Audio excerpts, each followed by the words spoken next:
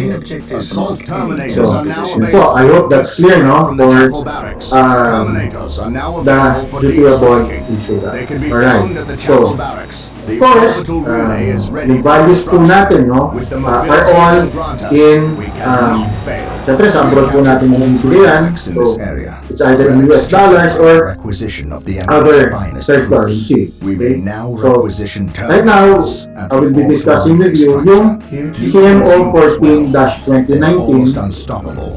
Section 3, which is about your exchange rate. Build routine Okay. 7 to So, 1 initiated. kasi po, yung dutiable value nyo pag na-compute. So, diba, meron po yung process value, alam nyo na kung ano yung FOB FCA. Alam nyo na rin kung ano yung dutiable freight nyo. Alam nyo na rin po kung ano yung dutiable insurance. Then, na-determine nyo na rin po yung kung may mandatory additions kayo. Kung wala, nothing to add. Kung meron, you need to add it. Okay? Then, if you add all of those, that would be in US dollars or in other third currencies. Okay? So, you need to convert those values into peso. Okay? So, ito po yung guidelines on how to do that. Okay? So, first, the exchange rate issued by the Bangko Sentral ng Pilipinas each Friday shall be adopted the following day, Saturday up to Friday the following week. Okay? The Eldar So, have yung fortified this inisyo bridge po, for and example, closed the gates Biyernes po ngayon. So, yung kung ano man yung exchange rate ngayon would be effective bukas pa po, Sabado, hanggang sa Biyernes the following week. Okay? Then, if no exchange rate issued on a Friday, the rate issued by BSP prior to that Friday shall apply. Okay? So, ganun, kanina po, di ba? Friday siya issue, Sabado ang application. So, kunyari, Biyernes ulit po ngayon, walang na-issue ngayon. So, kung ano yung rate na effective noong Thursday, yun po na ang magiging effective rate again ng Friday. So, yung Thursday rate na yan po yung rate nung nakaraang pang linggo. Okay? So, kung ano man yung rate po na yun nung nakaraang linggo na yun, ngayong Thursday, siya na po ang magiging exchange rate nyo for Friday, okay? Which is applicable Saturday, yung kinabukasan, hanggang the following week, Friday. Ganun po. And kung wala Thursday, so yung issue ng Wednesday, etc. No? Going back po from the Friday. Okay. And next, for computation of duties and taxes, the prevailing exchange rate for the week on the date of entry lodgement shall be used. Okay? So kung kailan po kayo nag-lodge, yun po yung kung anong araw man po yun, kung ano yung effective exchange rate during that time na nag-lodge kayo, or when you computed, for example, compute kayo ng duties and taxes ngayon, at kailangan, para maging accurate, you need to make sure na yun din yung exchange rate for that or for whatever day that you will lodge the entry. Okay, para consistent po yung computation nyo, yung manual computation, doon sa i-declare nyo sa E2M system. We only need to hold the bridge point for one more The minute. next, lastly, na kailangan yung tandaan, foreign currencies shall be directly converted to Philippine peso.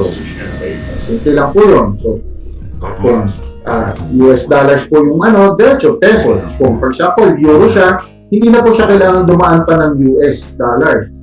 Diretso na po siyang peso. No?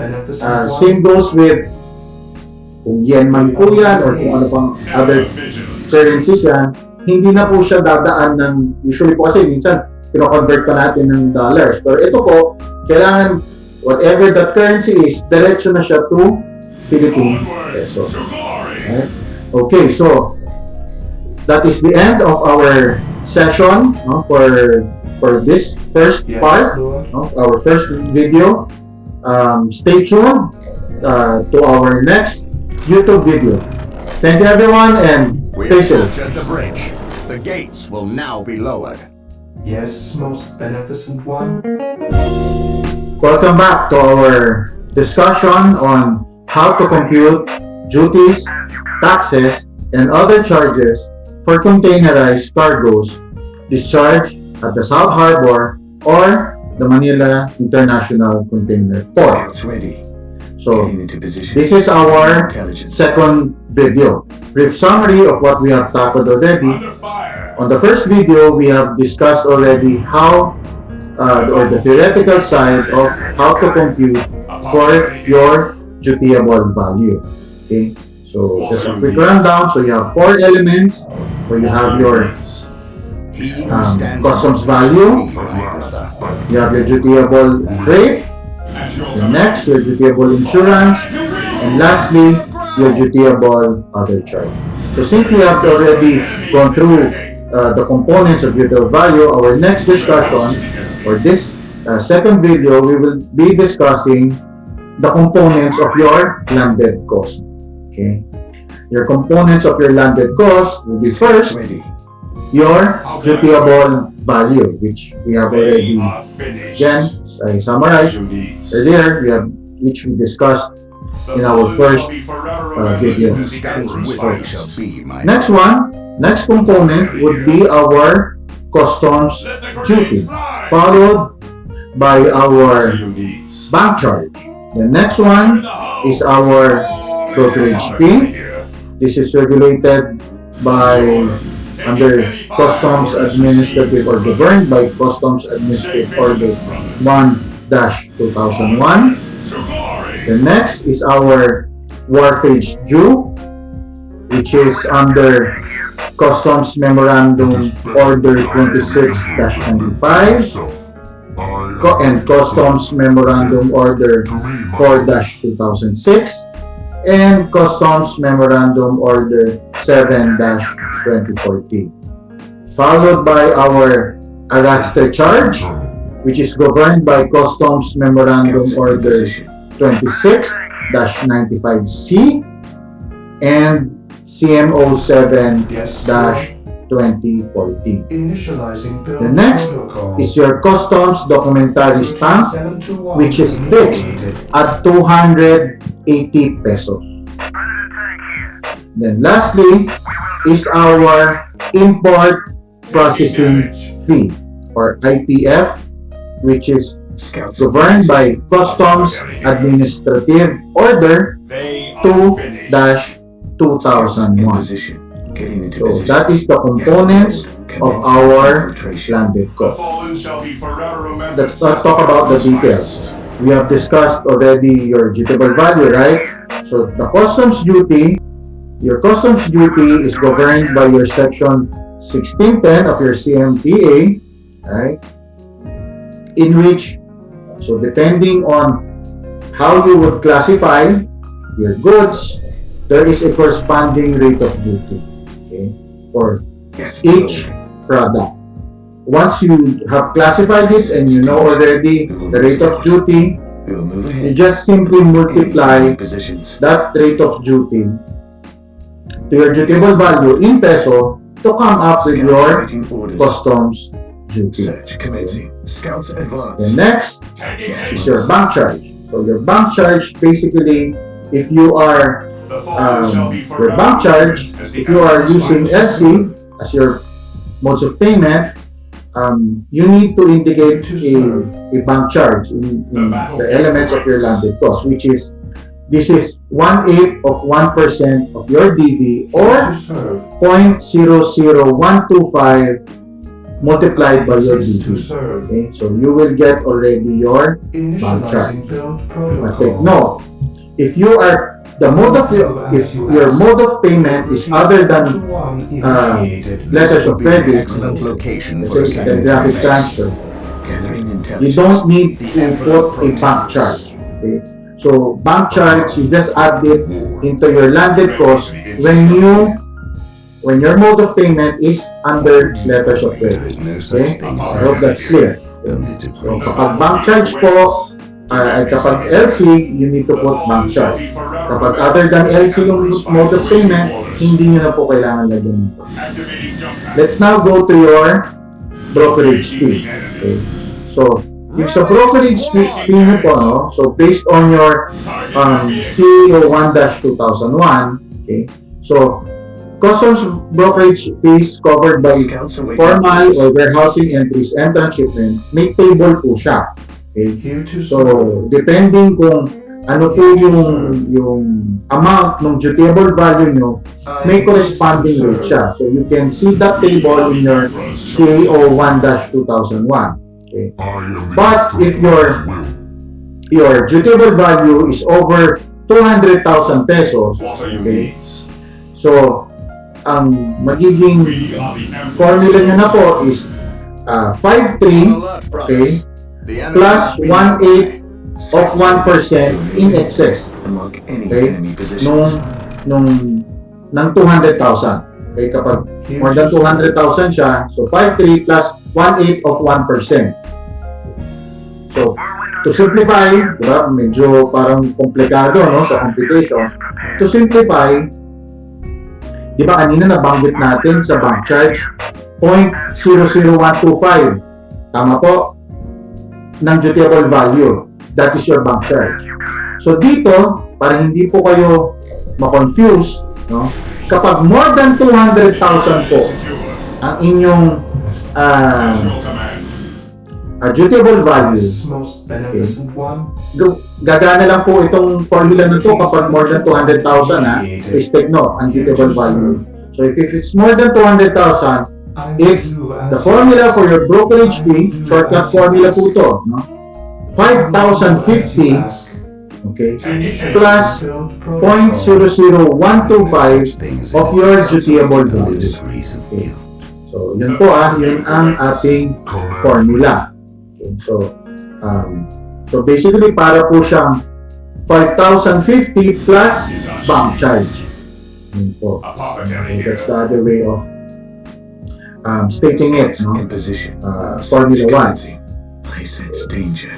Para po, kasi kung yung 1/8 of 1% pa, diba, in excess of the 200,000, so medyo mahaba pa yung formula. So, shortcut na po namin yun. So, next one, let's now go to your, Yes, in computing your here to serve. arastre and warpage. I will So, do as you ask. Before we discuss it, there is a criteria, no, in computing your arastre and warpage for assessment purposes. So first, you need to determine the port of discharge. Kasi iba po yung All due haste. assessment I will do as you ng ask. arastre warpage kapag With all outports due haste. at kapag major ports. No? But My don't faith confuse is yourself first. Ito pong pinag-uusapan natin ngayon is for the major ports muna. No? Yung IT, via C, no? MICT, and Port of Manila, Rizal Harbor. Then, yun na nga po, determine kung ano yung applicable issuance. So, in this case, since major ports ang pinag-uusapan natin, ang applicable issuance niya is your CMO 7-2040. Okay? So, yun po, based on that issuances, you can now determine kung ano yung applicable arastre or Yes, most warpage beneficent one. rates. So, we have discussed kung ano po yung criteria. So, now, I await your what is arastre? Okay? So, by definition, arastre, it is the amount which the owner, consignee, Scouts or await agent of either of the merchandise has to pay for the receiving, handling, and custody of the merchandise imported or for the export. enemy must be Yan nearby. po yung ating definition ng arastre. So basically, yan po yung binabayaran natin doon sa operators, kay ICPSI, kay Araste Operator, kay ICPSI, or kay ATI. The ATI po is Christian Terminals Incorporated, is a South Harbor, Araste Operator, and yung ICPSI naman po is your Araste Operator sa MICT. Alright. So based on your CMO 7-2014, no? As I mentioned, law governing your Araste charges for assessment purposes, may table po na nakalagay doon. So, just grab a copy and makikita nyo po, very clear naman po yun. For example, kung 20-footer po yung inyong shipment, ang Araste charge nyo po is, for import po, no? For import is 3,727 pesos. No, that is exclusive of VAT. At kung 40-footer naman po, per container, no, it's 8,551 pesos. So yung amount na po yan po ang gagamitin nyo doon sa pag-compute. Now, for assessment, please take note, this is for assessment purposes. Okay? So, huwag nyo pong i-confuse yung sarili nyo. Ito po kasi yung binayaran namin sa na actual. Hindi po. Huwag nyo po isipin yun.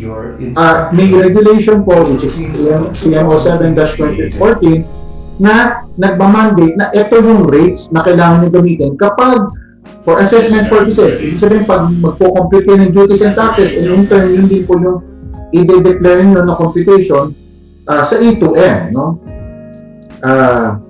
In filling up your single administrative document. So, I hope klaro po yun ha. Huwag pong ma-confuse doon sa actual na binayaran. Okay, hindi po yun ang gagamitin. Ang gagamitin po is yung rates na nakalagay sa CMO 7-2014. Okay po. Right. So makikita nyo doon sa table, you have your FCL for your full container load for import and export, and then po yung mga shut-out cargo rates. No? But these are for assessment purposes.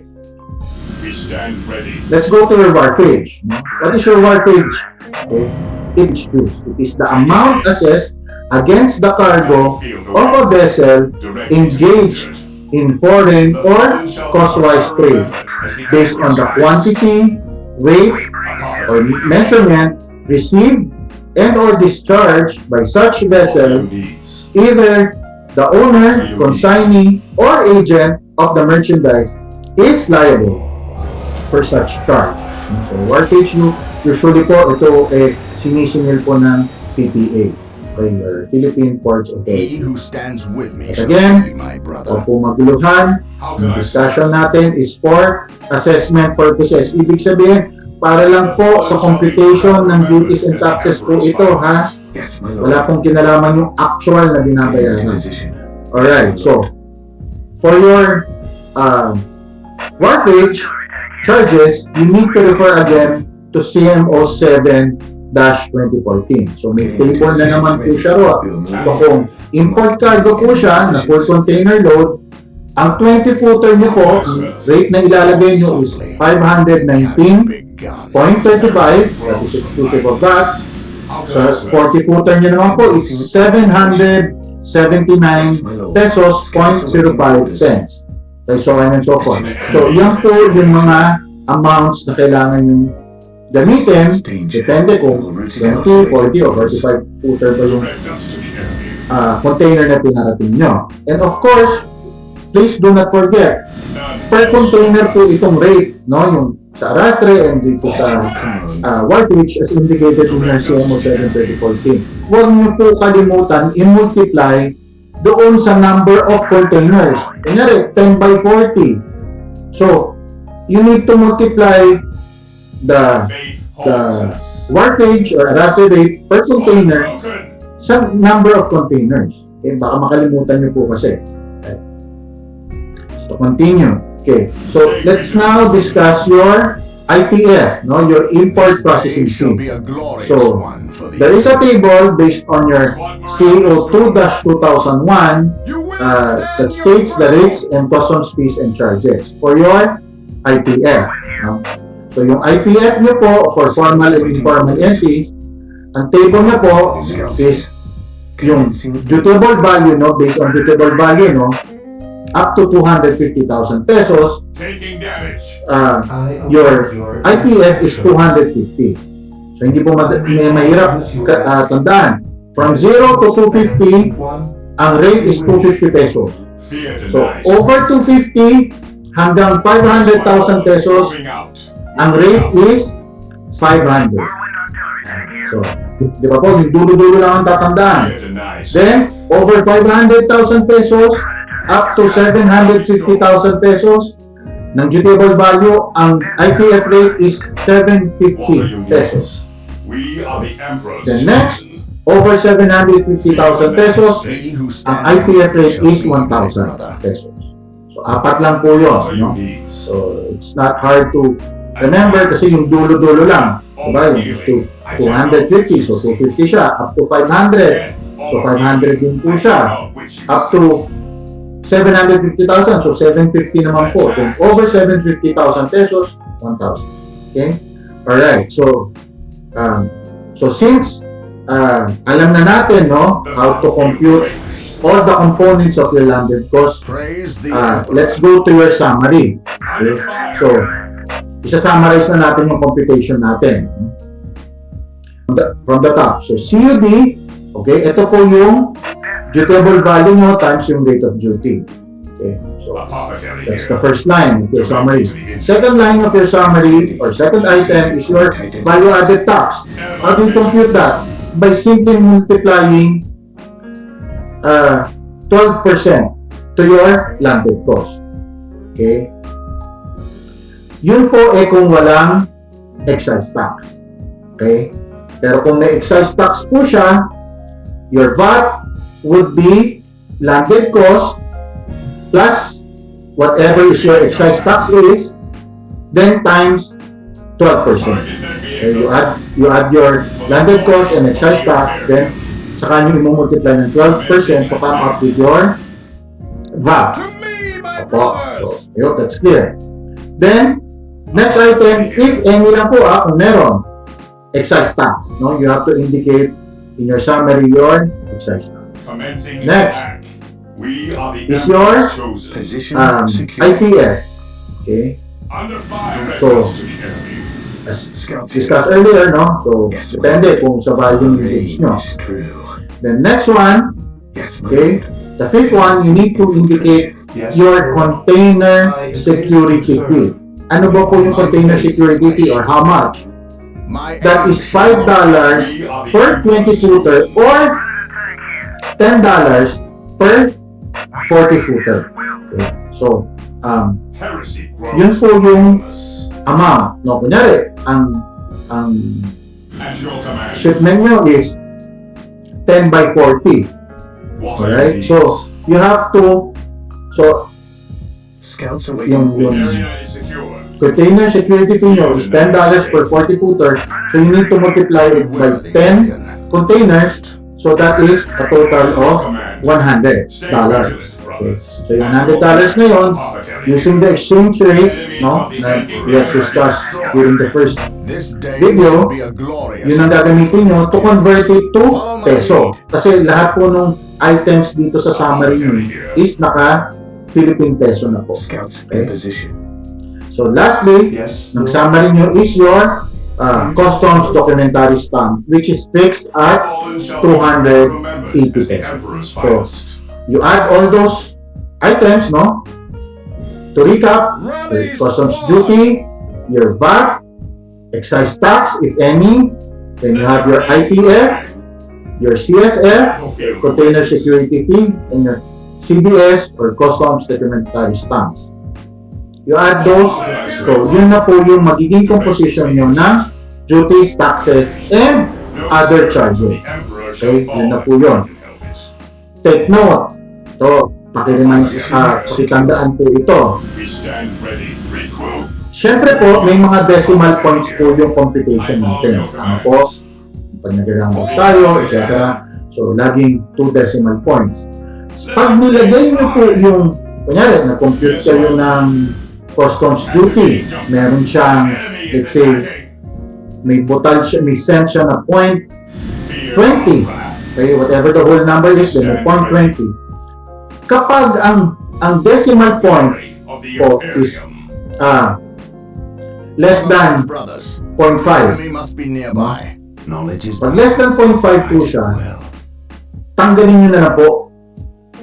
Just remove the cents. Kunyari, 1,000.20. Okay, yung customs duty. So, magiging, pag sinulat nyo siya sa summary, magiging 1,000 na lang siya. Okay? Right. Pero, kapag 0.5 naman po siya, pataas. Kunyari, it's either 0.5 or 0.6 or 0.7. Kunyari, 1,000.5. I-round off nyo na po yung sa nearest full number. So, magiging, yung 1,000.5 magiging 1,001. Bury that which lies beneath Okay. my feet. I hope It will undo we're us able to all. follow. Importante po yun. Kasi yung duties and taxes po, yung total customs duties, taxes, and other charges po natin, whole number lang po. Wala po siyang decimal point. Much we need to Ayun po yung learn. rational doon. What could That's you why offer but lies? Do not I trust hope Gabriel. everybody was able to follow our No, damn the second part of our theoretical discussion. The So last step. please stay tuned, for our A key to third video, third and last video, which is Stop we speaking. will apply all those that we have learned A key to here the in the shadows first of the two world. videos. Evil power that So lies magkakaroon po tayo Tell ng me what this practical key application does. You para do mas not know. for your Your better master understanding keeps you on a sa short theoretical leash. part.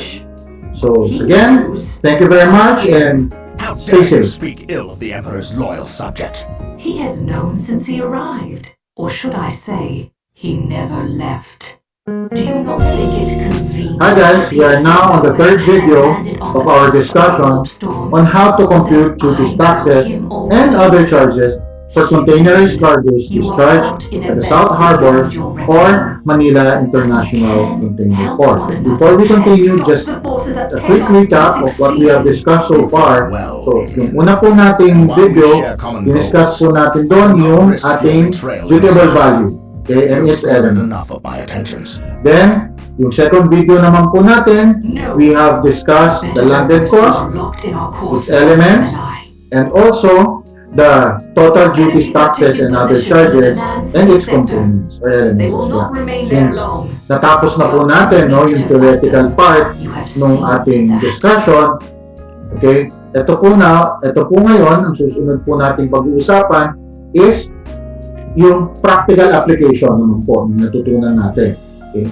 So, ang nakikita niyo po ngayon sa inyong screen, gumawa po tayo ng isang scenario just to The great apply, enemy kung ano po yung natutunan po natin sa first two videos natin.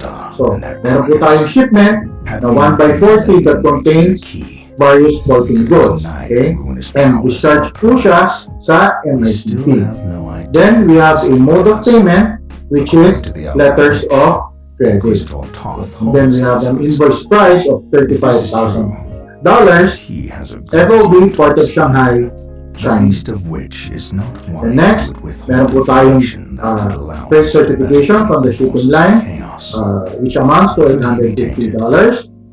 And then, kumuha po tayo ng local insurance premium at 9,675 pesos and 80 cents. Of course, with certification and OR din po yan. Then, after classifying our goods, we came up with a rate of duty of 1%. Luckily, And our exchange rate, prevailing exchange rate po natin is 48 pesos and 379 cents per I pound. relish in the And now let's compute for your total duties, taxes, and other charges.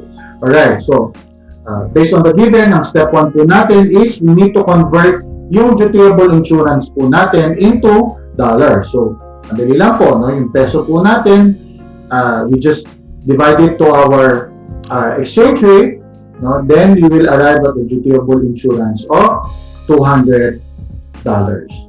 Okay, next is our step 2. Step 2 po natin is we add the elements or the components of our GTable value. So, since in this case, or in this problem, or in this scenario, wala pong sinabi na mandatory additions. So, we are assuming there is none.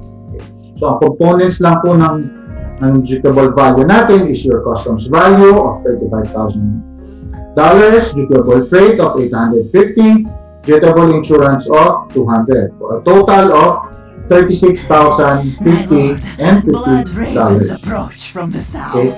Then we have to convert that into pesos. They get so By multiplying our exchange rate, we will come up with a DV in peso of 1,744,062 pesos and 95 cents. So, susunod po, or step 3, okay, we compute for the customs duty. Okay. So, of course, na-convert na po natin yung DV natin into peso. So, all we have to do is multiply our rate of duty of 1%. So, we will have a customs duty of 17,440 pesos and 63 cents. The next step, step 4, we compute for the bank charge kasi po under LC po siya. Okay? So, your DV in peso, you multiply by the bank charge rate of 0.00125, which is 1/8 of 1%. So, we will arrive at an amount of 2,180 pesos and 8 cents for your bank charge. So, next step, step 5 po, we compute for the brokerage fee.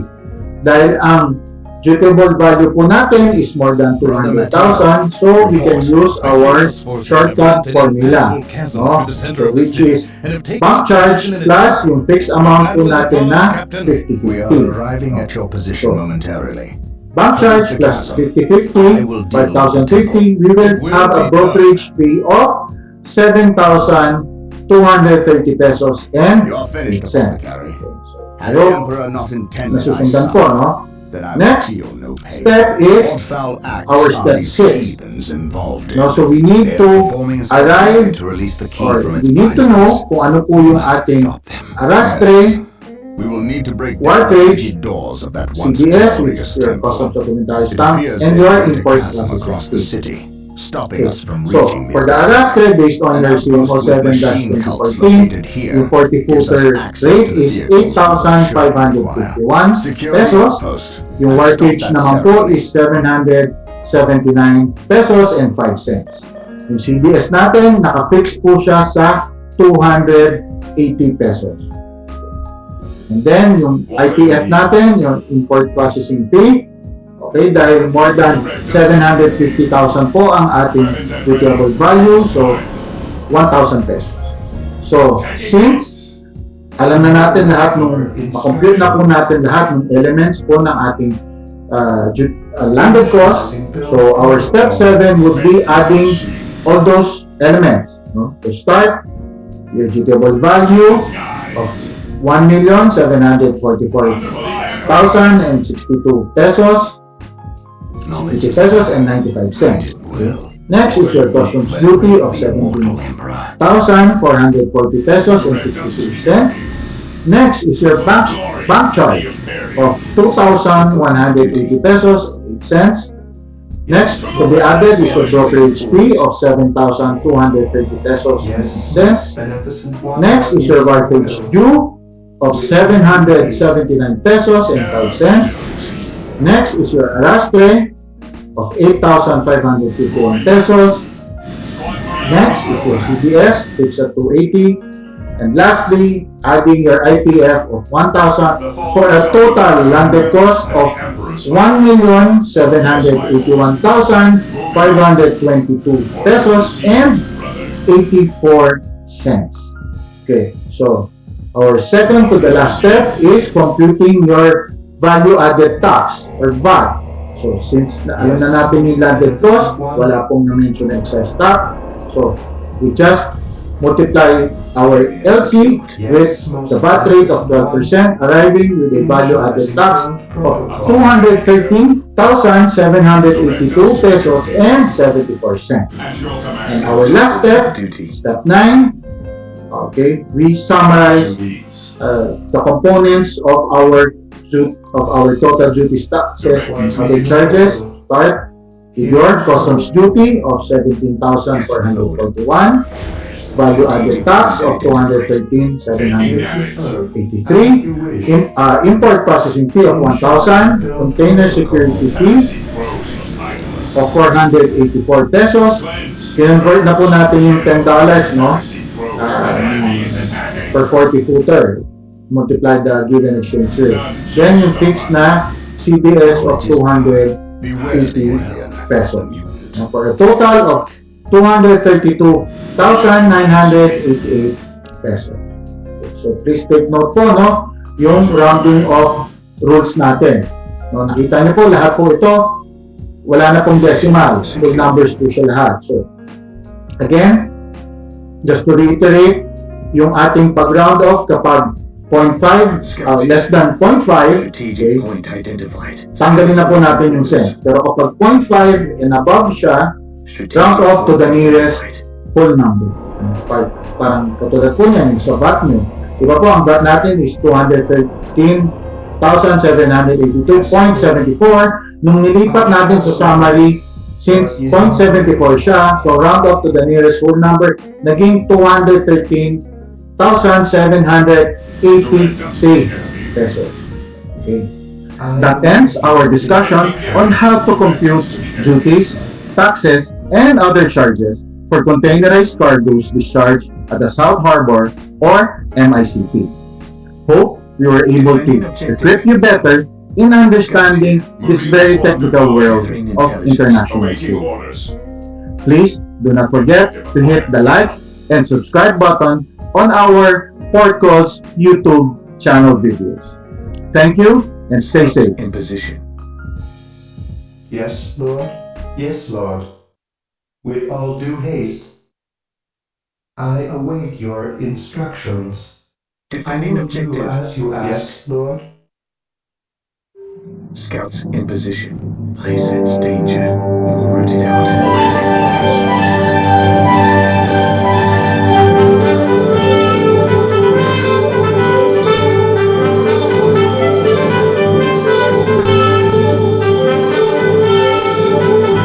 received.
Orders and ready.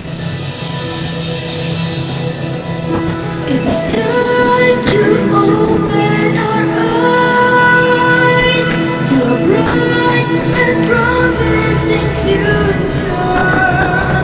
We rise to the call of the times and create a stronger tomorrow. Let's start to make a difference, teaching everyone to learn through science, health, and technology. We will share our expertise by promoting knowledge and policies. We can build a better world.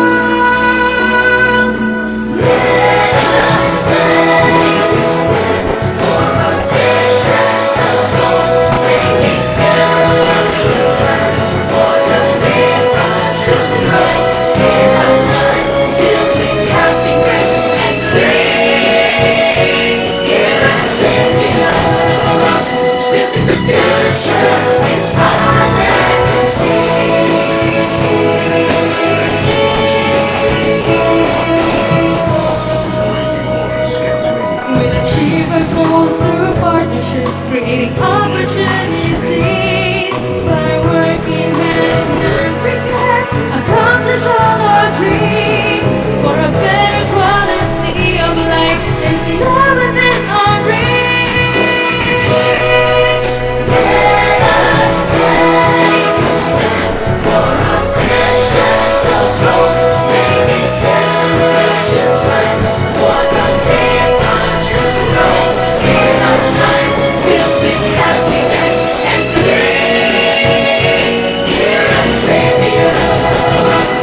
Area secure. Morning to everyone and welcome to the senior webinar series on senior response to COVID-19 pandemic. Before we go to the official start of our webinar, allow me to first have some reminders about the webinar so that we will have a very Yes, my productive lord. experience. On patrol. Getting into position at your command.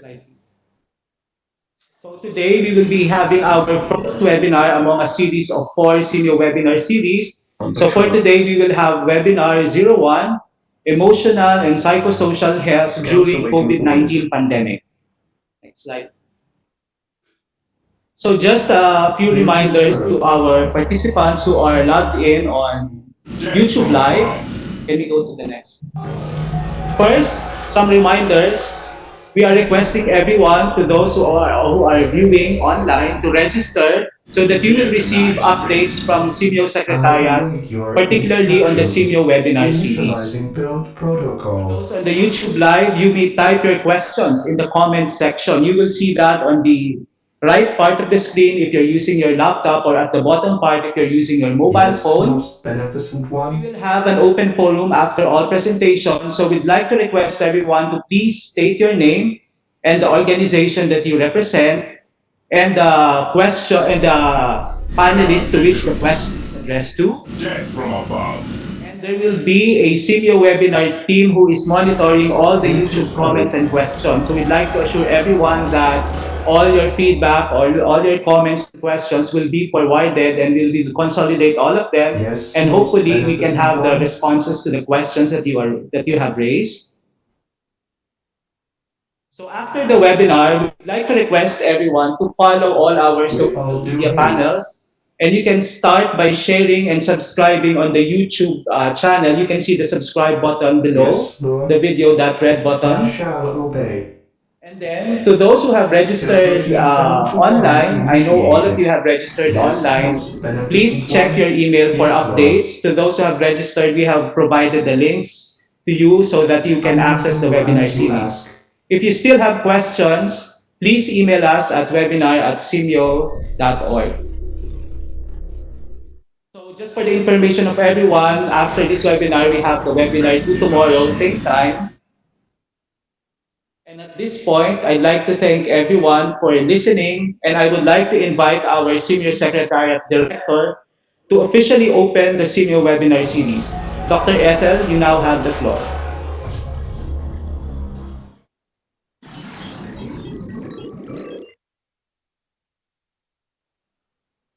Good morning, everyone.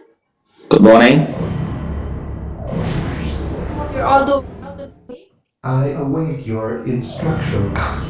All our participants who joined us through WebEx and YouTube Live With all due all over haste. the world, good morning, good afternoon, and good evening. Marine squad We come deployed. together in the time of crisis, and our role to lead and coordinate our response is really crucial and important. Today, we have 1.5 billion learners all over the world who are impacted by school closures, remote learning is now the lifeline of everyone. Heresy grows in 247 million violence. learners are Maintain attending attack online or formation. home-based learning. Orders received. This is all brought At by your the command. new How could I coronavirus serve? disease, COVID-19, which was declared Yes, as my a lord. public health emergency of Scouts ready. international concern. So since Scouts March charge. 2020, we Gathering have tried intelligence. to address Attack. issues, concerns affecting many countries all over the world. And in On mid-March patrol. We will take 2020, them down Senior from here. Secretariat decided to introduce work from home and inform all Simeo centers all over Southeast Asia on our Scouts charge. decision to cancel all our Cutting into planned position. activities, The enemy is in our conferences, and training sights. programs up to June 2020. Yes, my We have lord. a Simeo Attack. COVID-19 committee, and daily we're sharing situation reports, collecting online Yes, my lord. resources from our Simeo Scouts charge. centers, from our partners, from our friends, from international and global Commencing organizations. We're infiltration. trying to connect I everyone sense together danger. through We will root Line, it out. WhatsApp, social media updates, and staying occupied The by fallen shall be having weekly forever remembered as challenges the for our Emperor's staff and our finest. community. We'd like to address the need for a reliable and useful information through webinars. So we will be hearing from our presenters from Apologetic webinar ready. 1 up to 4, Yes, responses Lord. from their own community institution and the region. Apologetic ready. We will also be looking I at will teaching do and as learning you ask, innovation most to address the beneficent needs of one. learners in Apologetic ready. lockdown. Yes, Lord. And maybe at the end of the webinars, we can see which ones can be scaled at the bigger level and solutions that can be adapted at the With national all due and haste. international level. And then we can come up with post-COVID-19 Yes, Lord. rehabilitation initiatives that I can shall continue to obey. contribute to meeting our commitment for sustainable development goals. Today is an important milestone because we are opening our first Initializing health webinar on protocol. emotional and psychosocial health during COVID-19 pandemic. And number 2 is on learning continues with open educational resources, online Direct us to the resources, enemy. and other information that The we can Infernal share not Spree. only to our community but also to the region and others who are watching Ever live in vigilant. YouTube. Furthermore, next week we will be looking at the mobility issues because we are in lockdown with all our City and CityVet Network international partners, how we assess the Yes, my situation lord. when we can come up with internationalization of education during Yes, this my lord. On crisis. alert, brothers. And The enemy as We we must be stand have nearby. ready. discussed, we have our At your education command. agenda on At resiliency in your the leading face of jumper. emergencies. Our Ministry The of enemy is Education attacking. officials, our Direct us international to the enemy. partners, We and friends stand will share ready. best practices on At how your we can command. be more The resilient, be more battlefield awaits. flexible, and be more Direct me to the ready injured. during the COVID-19 pandemic. Direct us to the enemy. So, in this particular Preparing to webinar, face target. we have invited very good speakers who will share with us Preparing to situation, face target. responses, and that will help us identify We are the Emperor's our chosen. own programs and of course Ever activities to vigilant. promote We are the Emperor's chosen. At your command. webinar one will give us more insights on how we can get through the crisis to make us feel safer, less stressed, and less anxious. Today, we have Dr. May Sandra it in the name of the Tempongkov. Emperor. Dr. Sandra is a deputy coordinator of our Awaiting Simeo orders. Tropical Medicine Network office here in Bangkok. She has a doctorate degree in Scouts public ready. health What is your order? and also master's degree in public health. And we're very proud that Dr. Sandra will moderate the session. So now I would like to give the floor to Dr. Sandra I Bernardo await your Tempongkov. Dr. Sandra, instructions. please. Thank you, Dr. Ethel, for that It opening is remarks so. and for the introduction. I will Good do morning, as you everyone, or ask. good afternoon, or good evening, The wherever you Infernal are, Spree. and everyone who are joining us in this webinar. Uh, Fear not. may I remind the participants that you can send your questions by typing Taking on the eggs. chat Moving box out. of that Death YouTube from live. above. But please again identify yourself and your organization before typing your question Cleanse. and to whom Purge. you're addressing Kill. the question. My co-moderator for Rise, this morning squad. is Dr. We are the Grigsachai Emperor's Songsanan. chosen. We call him Dr. Moy. He will be helping with us and you will Engaging the see him enemy. during the open forum. Dr. Ethel has said, we've heard a lot about COVID-19, but not so much about the emotional and the Orders received. psychosocial Area secure. impact of this pandemic. Ever So vigilant. this webinar this At morning your will command. give us insights on Maintain this attack other side formation. of the pandemic. To the Without much skies. further ado, allow me to introduce Destroy our the first armor. keynote speaker, Destroy Dr. the Pratap armor. Singha At Sivanon. your command. Dr. Pratap is currently the Secretary Awaiting General orders. Coordinator of Semiotrochmed Network. Ever He's a vigilant. member of the Technical Committee on Communicable Diseases, which is actually responsible for providing technical guidance to the Fear the Ministry night of Public speak. Health of Thailand, especially Faith this is our time shield. related to policies on COVID-19. He's also currently the chair of We are the WHO's Emperor's Southeast chosen. Asia Regional Office Onward Malaria to Regional Technical glory. Advisory Group, an executive member of the Southeast Asia One Health Onward University to Network glory. and the Asia Pacific Dengue Prevention Board. He is a We renowned are the Emperor's epidemiologist, chosen. Under researcher, fire. and Maintain university attack professor. formation. Dr. Pratap, please. Yes, my lord. Good morning, Yes, my everyone, lord.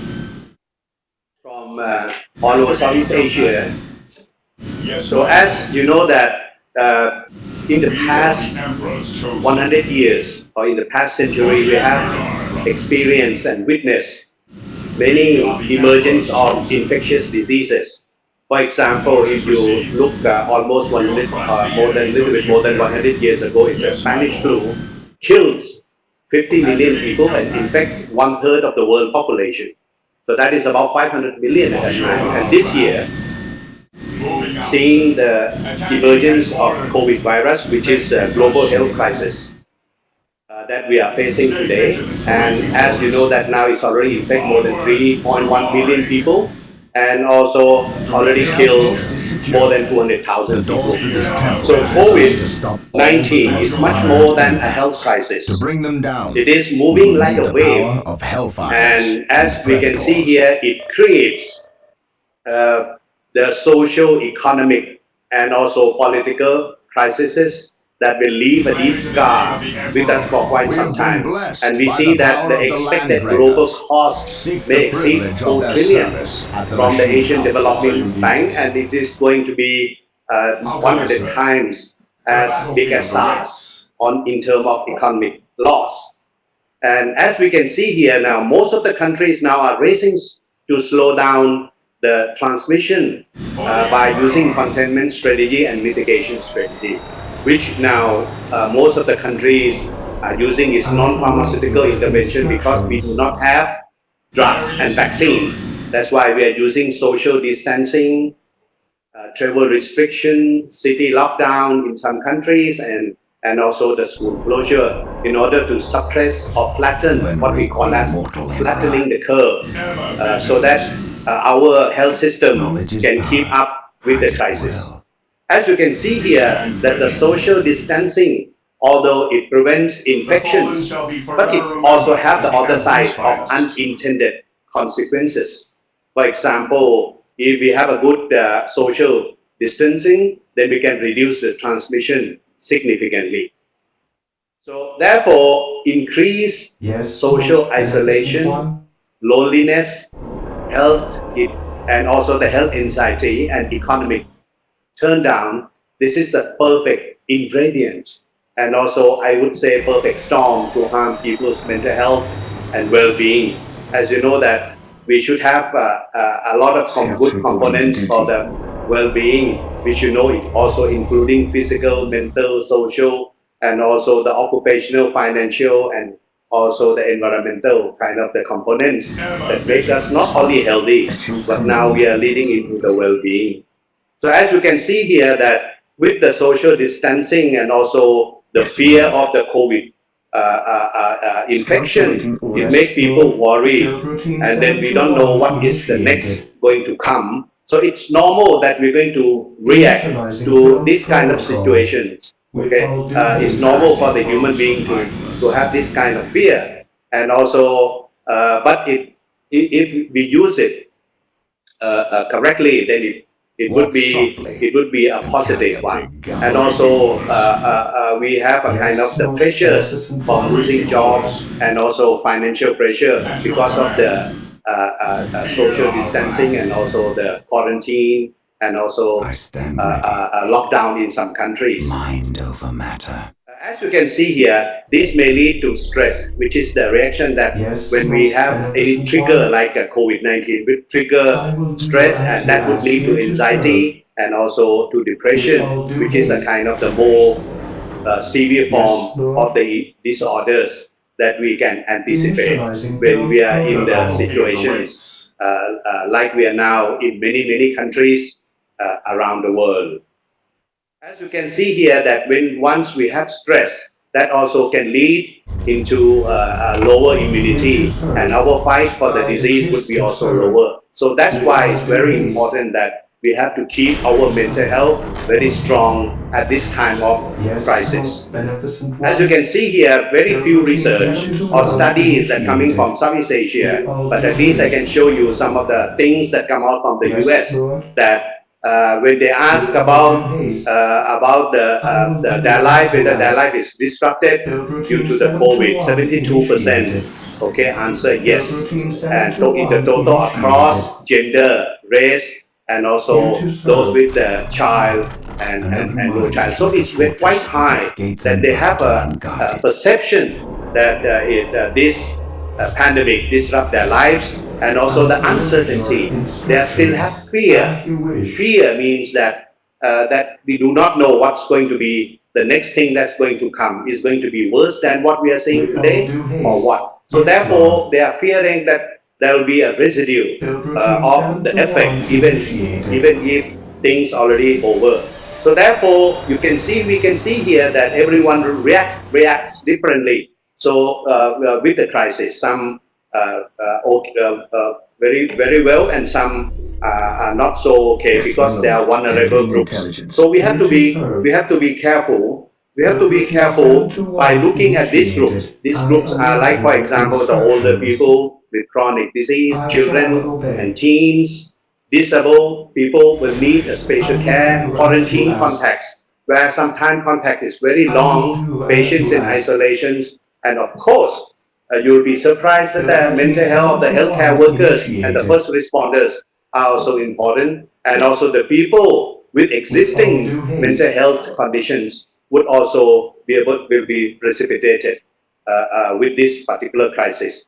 And also some of the research with Yes, the Lord. previous Yes, most beneficent one. Build epidemics in the routine past 7 to teach 1 us a lot initiated. that, and many studies confirm that it would lead to stress. Okay, if somebody is being quarantined, then it would lead into stress, sleeplessness, or insomnia, and then you have emotional problems, and also that would lead to substance abuse later on. That is from the research studies that it has been shown, and also it's been shown Yes, also most that beneficent one. 34% okay, would have high level of Build routine psychological 7 to problems 1 or stress here initiated. and I depression await your compared to those instructions. non-quarantine individual during the pandemic. I will So do as therefore, you these are ask. something that teach us how to Initializing build go forward. protocol. And also with the healthcare Build worker, this routine is the 7 to data from 1 Singapore, initiated. okay, that there are also depression, anxiety, and stress With all that due is haste. common.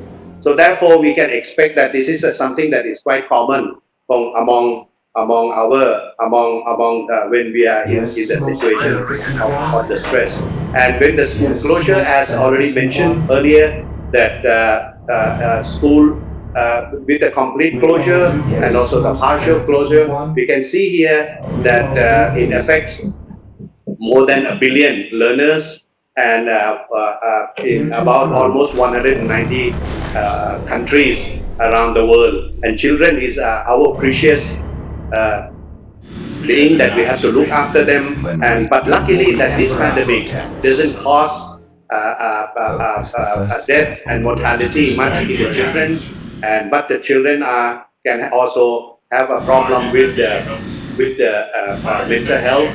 They vehicles. can be anxious and agitated, and also have the behavioral change. And I also the await problem your is the children in instructions. developing countries, they will be exposing to this problem much more than the children in developed countries. So therefore, children with the history of the mental illness will have effect over the children with do not have that one, with the mental problem. And children with the special needs, I think the one of our speakers will be speaking in details later on in the later sessions. So therefore, disruption with their normal activities will make the teens and children agitated and also grieved and disappointed.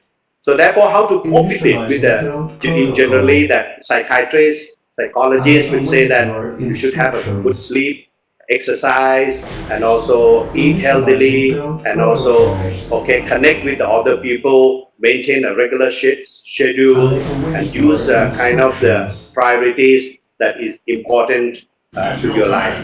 So therefore, it's not easy, but we have to cope with all this during this time of crisis. Of course, we have to connect with many people around us so that physical distancing is not a social isolations. And we also have many things that we can connect with the World Health Organizations on how to cope with this crisis, during this particular crisis. So what we needs to be done? We don't have a lot of research on children on the mental health problem. So I think in Southeast Asia, we need to have this kind of information, and then we have to have more tools of to screen the mental health, and we should integrate all these tools as when we care for the patients, and also from the beginning of the epidemic. So we need to take care throughout the pandemic, not just at the end of the pandemic. So I hope that we would learn a lot from this pandemic, and also prepare for the mental health problems, and also how to cope with that. Thank you very much for your attention. Thank you very much, Dr. Pratap, for giving us an overview. For giving us an overview of the psychosocial and mental health impact of this pandemic, and for sharing with us some very recent data related to psychosocial consequences. Now, allow me this time to call on our second keynote speaker, Professor Lee Chin John, Vice President for Academic and Provost and Chair of Curriculum and Instruction of the Education University of Hong Kong. Professor Lee is also the UNESCO Chair in Regional Educational Development and Lifelong Learning, Director of the Center for Religious and Spirituality Education, Co-Director Research of the Center for Excellence in Learning and Teaching, and Co-Director of the Center for Education in Environmental Sustainability at the Education University of Hong Kong. Scouts awaiting orders. His research interests focus I on sense curriculum danger. and We will instruction, root it out. geographical and environmental education, and food improvement. Professor Lee, please. Thank you. Good morning, Director, EPL colleagues from senior, friends and colleagues from different parts of the world. Good morning, good afternoon, and good evening. In position. I'm honored to be able to share with you the topic around how to deal with, how to manage from the university perspective to support actually teacher and learning, but with a view to actually maintaining a balance and to maintaining normal operation during the COVID-19 pandemic. Of course, I'm not trained in medicine, or I'm not a doctor in training in profession, but our work is to ensure during this time with challenges that the university still operates, and we still arrange meetings and also learning for colleagues. So this is our experience to, just to share with you and engage in hopefully more hopeful discussion for the way forward. I would like to offer, a acronym called TIP. Now, I would see that as the former speaker, Doctor, has already mentioned, COVID-19 not only is only a epidemic, but also a unpredictable change in a way that really affects people's life and also lead to some extent, emotional disturbance and anxiety. not only for children, but and also colleagues and staff and students in different institutions, including universities. So TIP, I think, is a sum of my personal consolidation during this time, how to deal with it, how to deal with the change. So in a way, T represent training. I think we need a different kind of training to cope with the epidemic and also changes arising from the disease.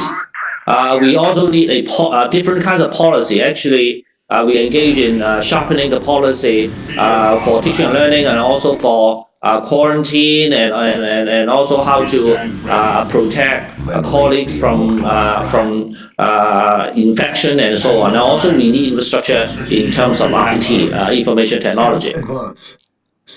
Here, I think at NU Hong Kong Chen, University of Hong Kong, the latest situation, we have a task force still operating actively on class arrangement and student learning. We engage constantly in sharing good practices. We offer resources and support. We also, at the university level, are working with other units, provide financial support for students, special works arrangement for colleagues, precautionary measures and self-medical surveillance, and also we have an emergency task force linking different parts of the administration. Scouts awaiting orders. I will concentrate because my job portfolio focus more on learning and teaching, so I mention a little bit. Since the February 17, after Chinese New Year break, all the teaching and learning activity has been delivered online, so we basically run online teaching and learning. This arrangement will continue, I believe, at this juncture until the end of semester 2 of this academic year, subject to further reviews as necessary.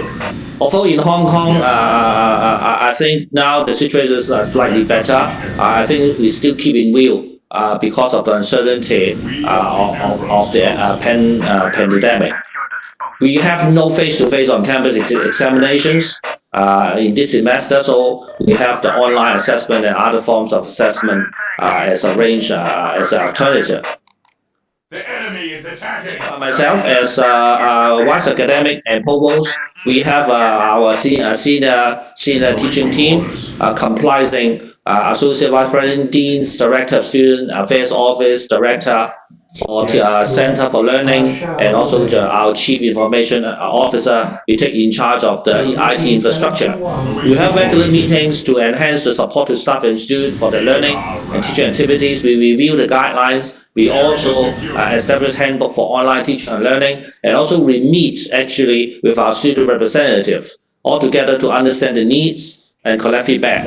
Our student representatives actually did their own survey, and we also compile our surveys to collect feedback from our colleagues and students to ensure that we find the common issues of concern, and then we try to address them within our regional bounds and also availability of resources. I think to alleviate the psychological, emotional side, I think sharing of good practices and try to help each other is very important as a general message. We have a close and clear communication. We have mutual understanding expectations.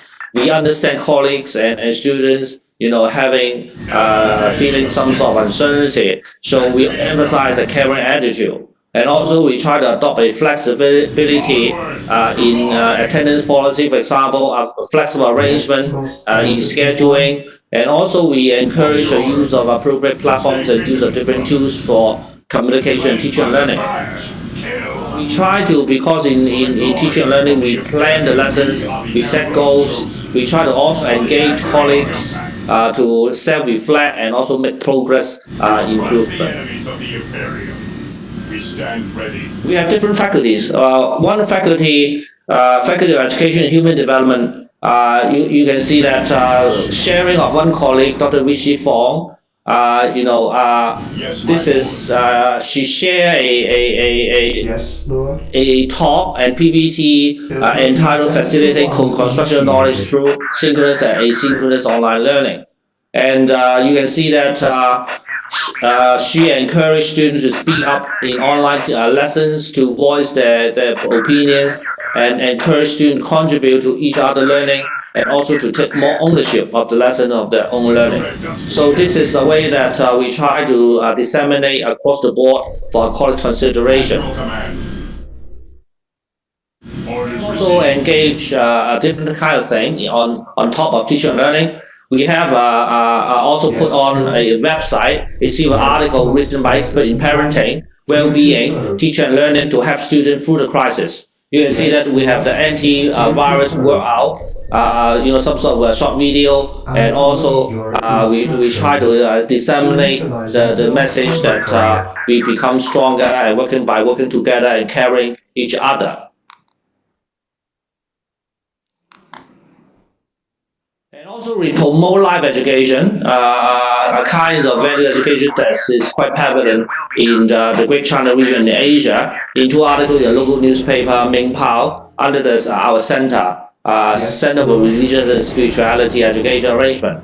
Although it's written in Chinese, basically, we would like to send out positive messages and to really view things from a more positive angle perspective, and also try to encourage people to become more inclusive, more tolerant, and send the message of respecting each other and so on, and gratitude. Yes, Lord. In another faculty of the humanities, we also have colleagues sharing online teaching experience. We engage different ways of engaging students on online platform and environment. Because as you all know, when we talk about online teacher learning on a massive scale, in a large scale, I think it's quite different from only an innovation or experimental endeavor. So this needs really sharing of experience, encouragement, and also support. Another colleague from the Faculty of Liberal Arts and Social Sciences sharing, and also how his own experience of using feedback doing online teaching, how to make use of the Zoom, the kind of platform, in engaging in individual and group consultation, and also use of apps and other means of communication with students and colleagues. I did well. So this is sharing good practice.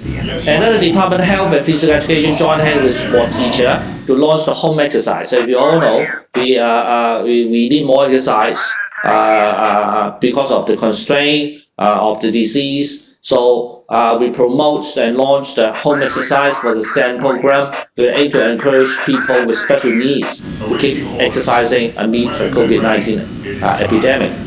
We also invite 10 elite athlete students or our alumni to produce short videos motivating public to do simple exercise routines at home. This is some of the, we have some renowned athletes connected with us, our alumni, to work on that campaign.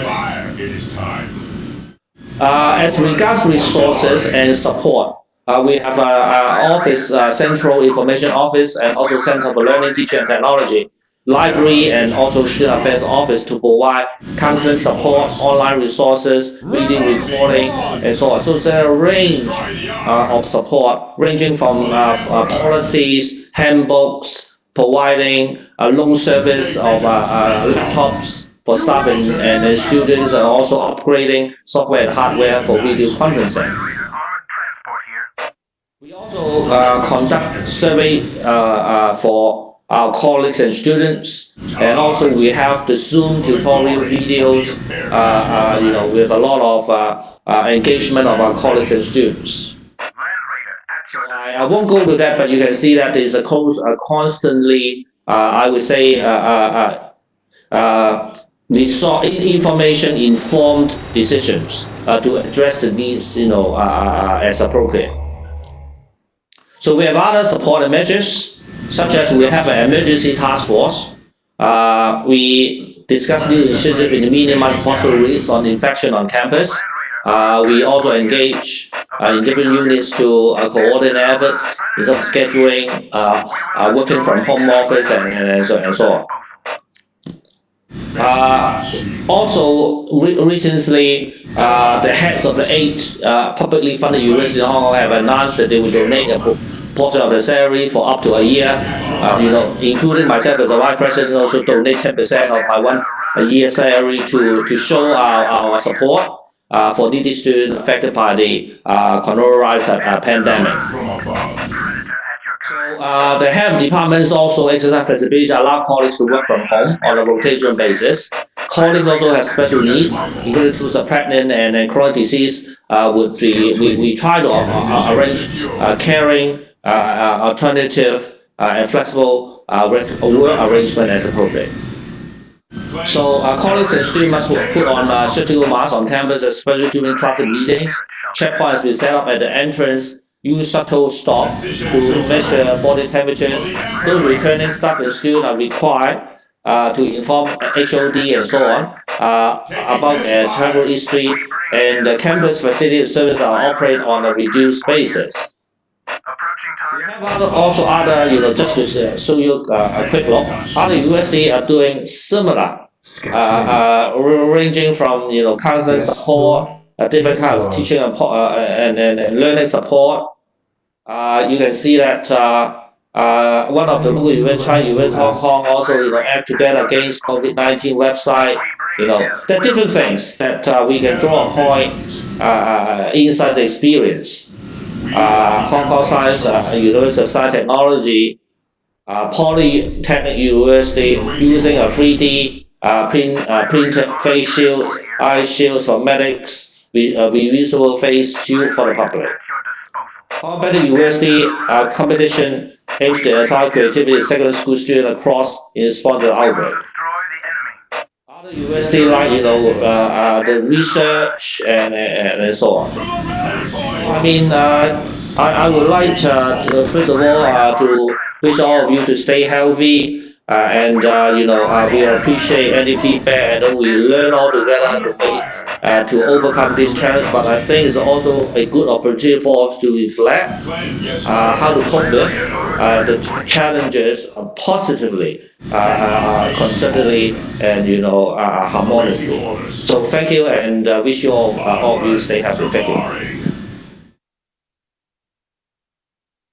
Thank you, Professor Lee, for sharing with us how the university, through its functions, can actually lead and provide support in managing the psychosocial impact and the other consequences of the pandemic. Now that we've heard about the two keynote presentations, now let's hear how Civilio and its partners respond to these consequences of COVID-19 pandemic. Our first panelist is Dr. Mukhtaruddin Mansour. Dr. Mukhtar is the director of Senior Regional Center for Food and Nutrition, or RECFON, a medical doctor and a PhD in health and community care. He is currently the subcommittee chair of scientific conference and publication for the International Committee on Occupational Health. Awaiting orders. The chair of the Indonesian College of Occupational Medicine. Dr. Mukhtar? Yes, Lord. The enemy is attacking. Initializing build protocol. Yeah, thank you, Dr. Sandra. Very good morning, Madam Chair, speakers, and participants. Very good morning, Indonesia and Bangkok, and maybe a different time in other place. And in Middle East, for example, maybe it's a very early morning. May I share my presentation? First, I would like to express my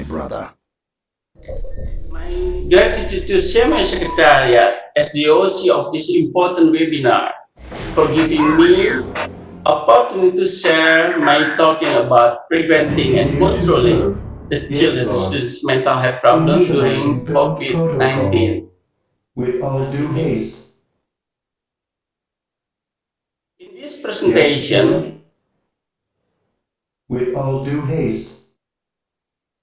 In this presentation, I make point of the session what's emotional and psychosocial health issues worldwide. What At your strategies command. can be utilized to To build the learners with skies. emotional and psychosocial concern to COVID-19? Awaiting orders. How to promote and Attack enhance and report. emotional and Copy that, psychosocial health Advance. during and after the COVID-19 pandemic?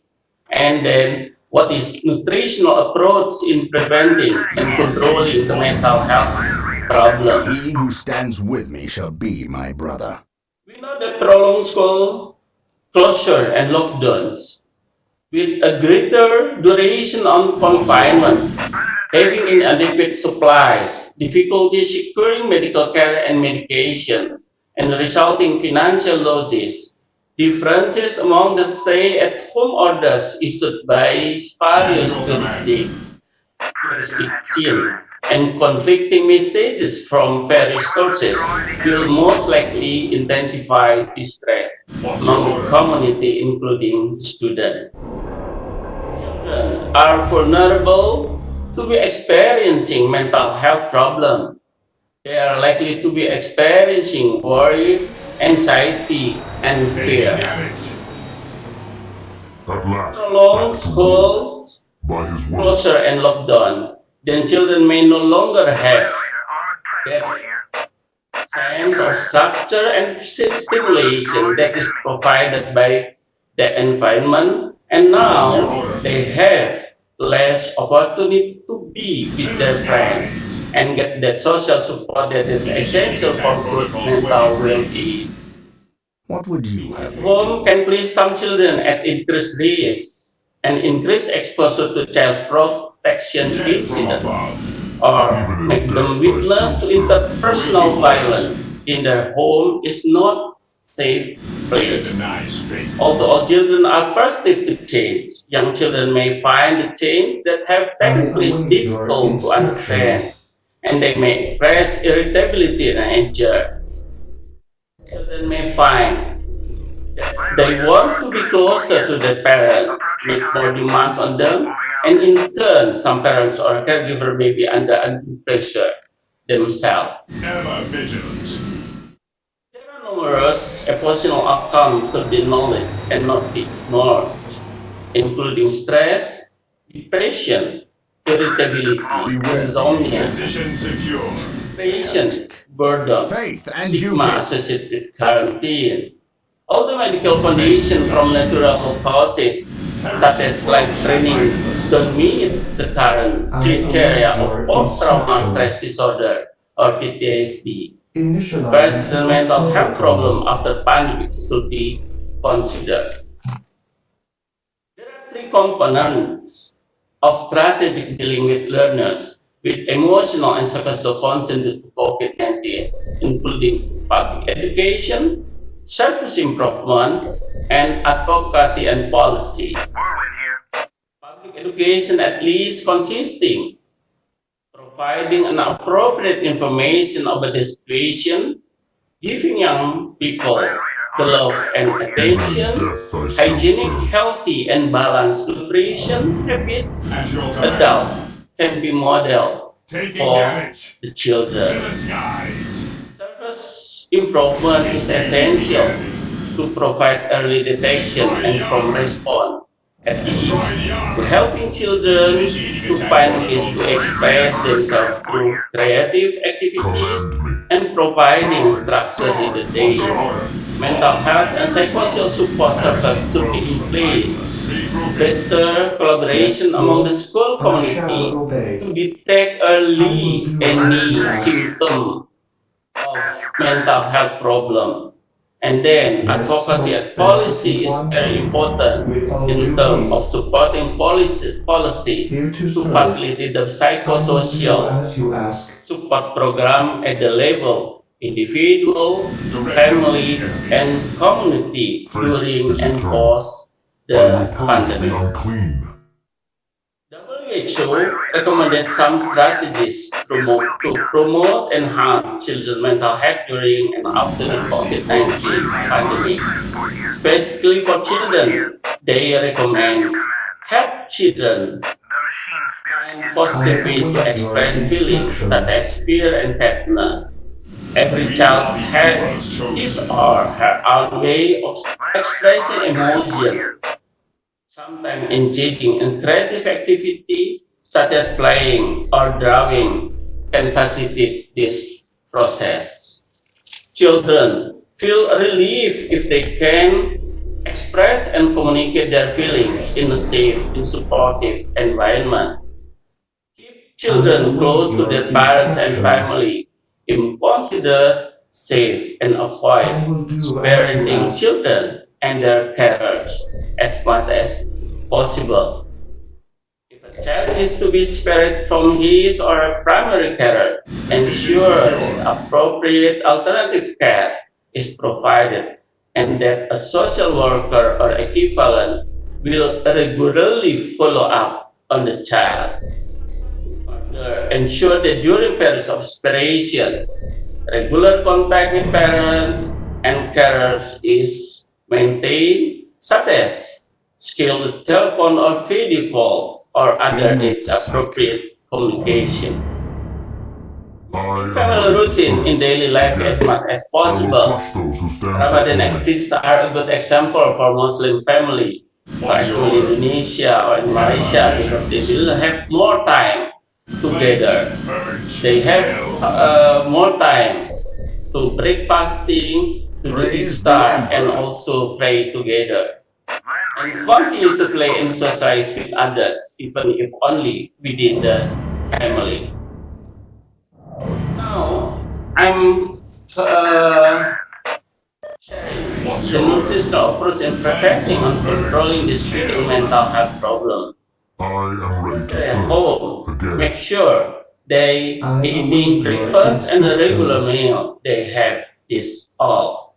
Balanced Initializing build nutrition with protocol. enough glucose through consuming healthy Initializing sources build of protocol. carbohydrate, whole grain, vegetable, fruits, legumes, and lower fat dairy.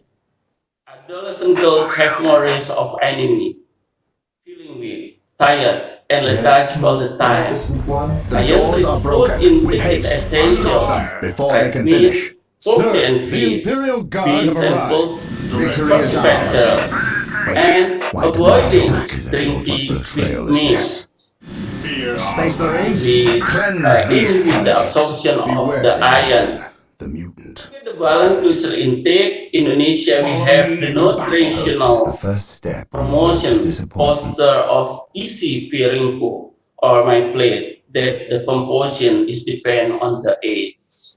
initiating attack protocol To 23. this, so that some nutrients deficiencies effect on being depressed, irritable, or sleep disorders. It is recommended to make sure that all of this nutrition is sufficiently taken based on the recommended daily allowance. First is all B vitamin, Yes, my vitamin lord. B1, niacin B3, or cobalamin What's your order? B12. We may find this in Fall fortified back. foods, including whole grain cereals, animal protein foods such as What meat, shall be fish, stolen? eggs, and dairy.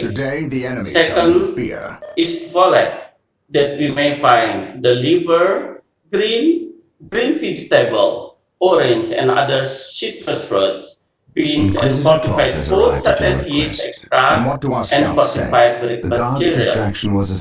The selenium we may find in nuts, meat, fish, seeds, and whole meal grain.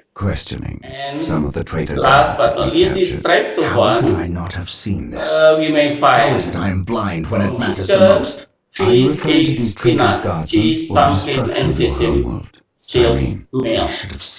That is from my idea. Thank you very much. Stay healthy, safe, and productive. Thank you. Okay, thank you very much, Dr. Mukhtar, for defining the different strategies on how to deal with the emotional and psychosocial impact of children, with a very special focus on the nutritional needs of children. Our third panelist is also from the Simeo family. Ms. Salma Jofri is the Center Director for Simeo Regional Center for Special Education Needs, or SIMEOSEN.